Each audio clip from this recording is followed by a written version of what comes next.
What's going on, everybody? It's Thursday, and of course you know what that means. It's time for another episode of Falls Count Anywhere. Let's get into it. Let's do this.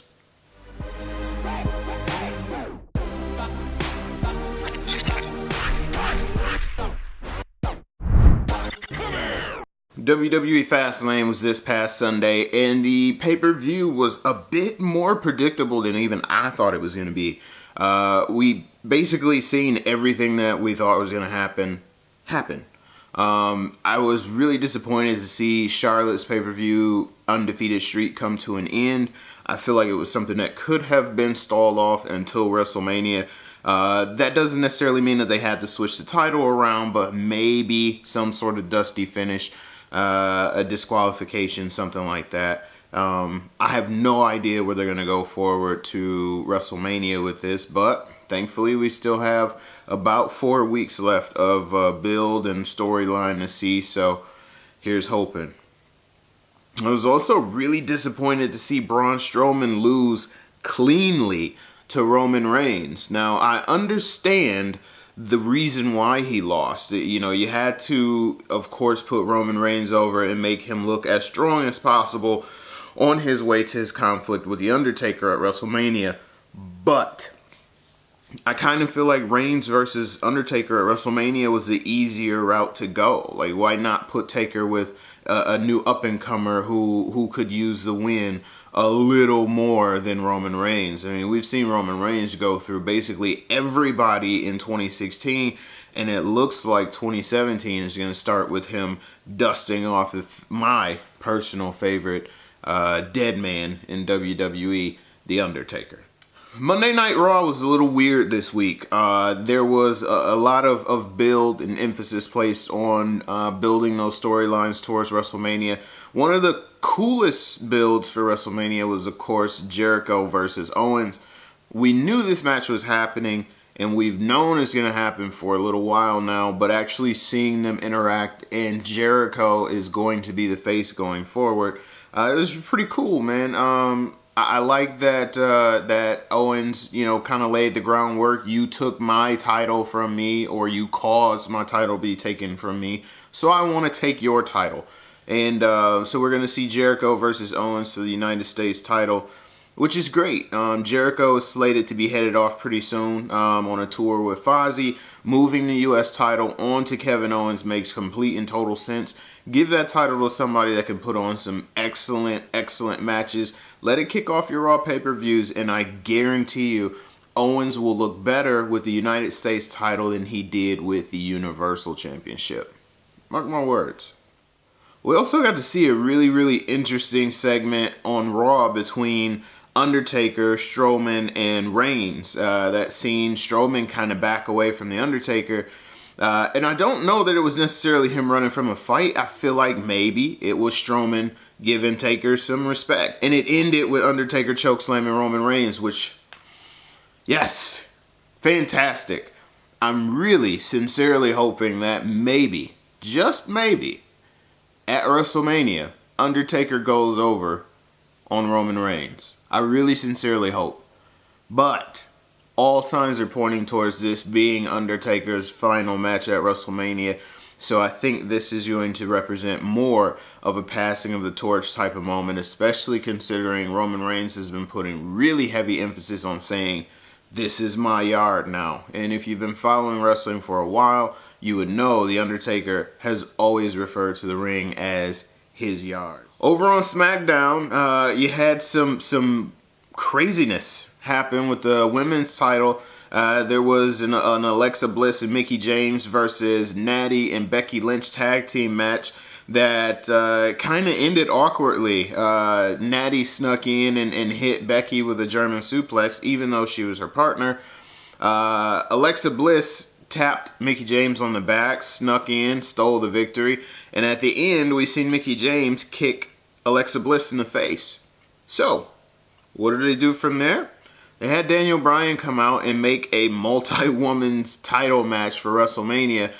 And basically any available women's wrestler on the SmackDown roster is going to compete in this match. Every woman on the SmackDown roster, with the exception of Nikki Bella, will be competing for the SmackDown Women's title. I don't know how I feel about this match. I do know that it could end up being one giant cluster. What? But we'll see. We'll see how it goes. Nikki Bella and John Cena are almost certainly a lock to be facing Miz and Maurice at WrestleMania. And maybe excited about this match, maybe not. I am excited at the prospect of hearing the Miz on the mic more because dude has been straight up incredible. Crazy promos the Miz has been cutting, and I'm looking forward to the build for this match. Not the match itself, just the build. AJ Styles versus Randy Orton far exceeded my expectations, but it was also a bit of a disappointment. I still was hanging on to a shred of hope that maybe, just maybe, AJ Styles would end up pulling it off and we would see Bray versus AJ Styles at Mania for the title. I feel like that would have been a fantastic match, but it is not. It is not meant to be. We will instead be seeing Orton versus Bray for the title at WrestleMania. And in AJ Styles' side, it looks like it's going to be Styles versus Shane, which personally, I mean, I'm a big fan of Shane. I think the dude does incredible things in the ring. But to have AJ Styles facing off against Shane McMahon right now, I feel like is a tremendous waste of the asset that AJ Styles is to this company. You have, in AJ Styles, you have easily the #1 wrestler in the world right now, and he's not in the title picture on either brand. That does not make sense, WWE. So if it is indeed going to be Shane versus AJ Styles, I would like to think there are going to be monumental repercussions from this match. Some sort of stipulation. I'm assuming this is going to be basically the lens for AJ Styles to be shifted over to Monday Night Raw, and perhaps some talent from Raw to be shifted over to SmackDown. I would hope something huge comes from this match, and I really, really, really hope that it's not just a regular exhibition.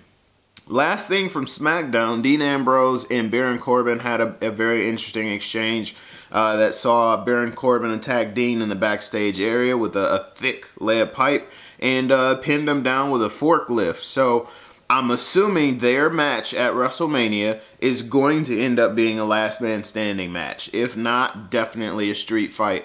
Dean Ambrose at last year's WrestleMania was supposed to have a street fight with Brock Lesnar, but it ended up being more like a regular match with weapons that didn't really end up getting used. So we'll see where that goes as well. Bouncing outside of WWE, Ring of Honor has enjoyed some pretty interesting days the last few days.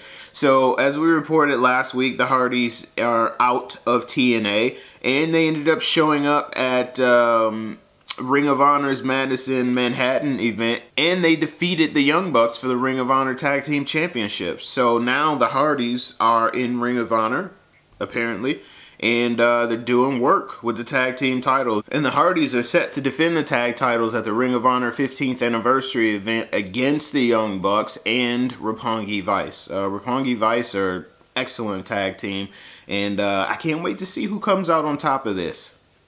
It'll be the Hardys. Also in Ring of Honor, Bully Ray made his debut at the end of the event. He showed up to put Adam Cole, baby, through a table, and it's weird, man. Wrestling is in a very weird space right now. There's so many different free agents floating around all over the place. I have no idea who the hell is going to show up where next. Alberto Del Rio, who goes by Alberto El Patron now, debuted in TNA last week, and in his first night in, won the TNA World title. What? There's so much movement right now, and if you are a wrestling fan, man, this is the best time to watch. All eyes for right now are going to be on WWE because we're headed into the biggest event of the year, WrestleMania, And I'm pretty sure WWE has a few more surprises up their sleeves, so make sure you check that out. If you haven't had a chance to, man, check out Ring of Honor. They're doing great stuff lately.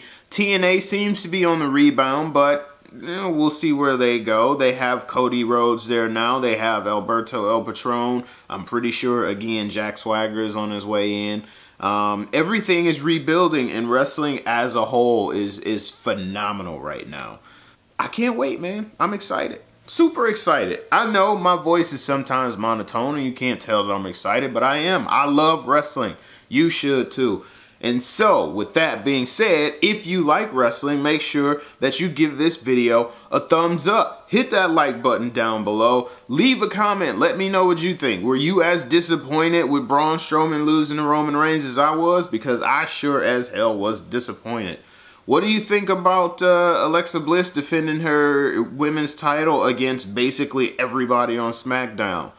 Do you think AJ Styles is being wasted with a rivalry with Shane McMahon? Let me know. Sound off in the comments. Most importantly, guys, subscribe to the channel. Help this channel grow and blossom into a beautiful rose full of information. Thank you so very much for watching. I will catch you guys next week on Falls Count Anywhere. Peace.